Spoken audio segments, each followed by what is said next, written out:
There's so much pretense and hypocrisy in the church, in the Christendom. There's so much pretense. I'm sure, based on what we have heard so far, I've heard a few things from different angles. I heard one from Prophet Kofi Oduro. He said it in a very subtle way. He didn't really go straight to the point. That a particular person within the fold, the Christian fold, is trying to divorce the wife.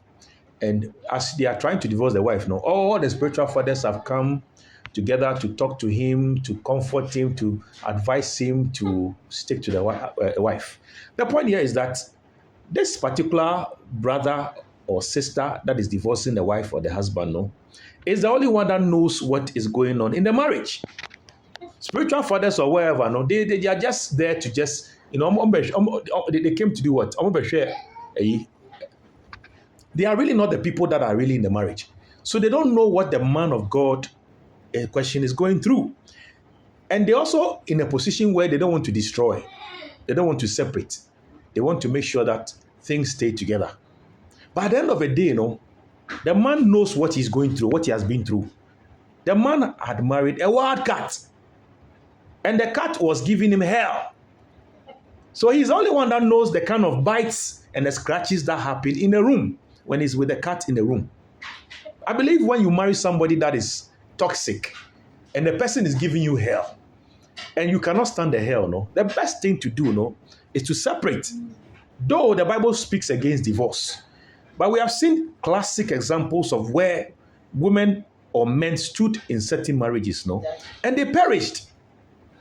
They perished. Sometimes Christians want to prove to the world that we are angels, we are we are human beings like everybody else. That is why the marriages in the world are working and the marriages in the churches are collapsing.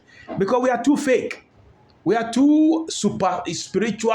We look so superficial, like Spider-Man or Scooby-Doo or something out of the blue. But the world is in touch with reality. So the world will keep on keeping on.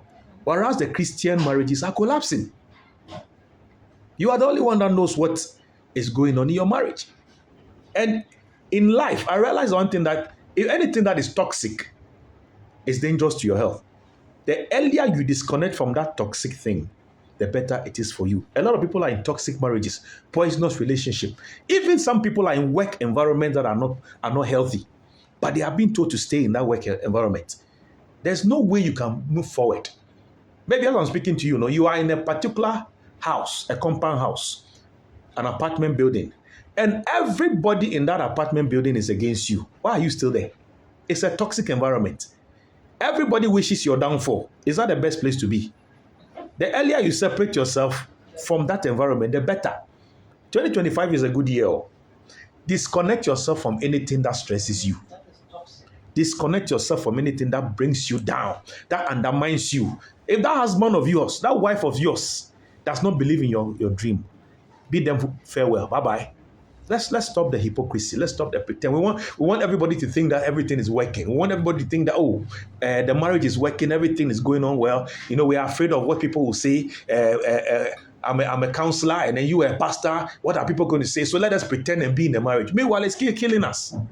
What is the use of being in a marriage that is not moving forward? Nobody wants to stay with their enemy. Nobody stays with some, they are full. Everybody wants to live with a loved one, not with an enemy.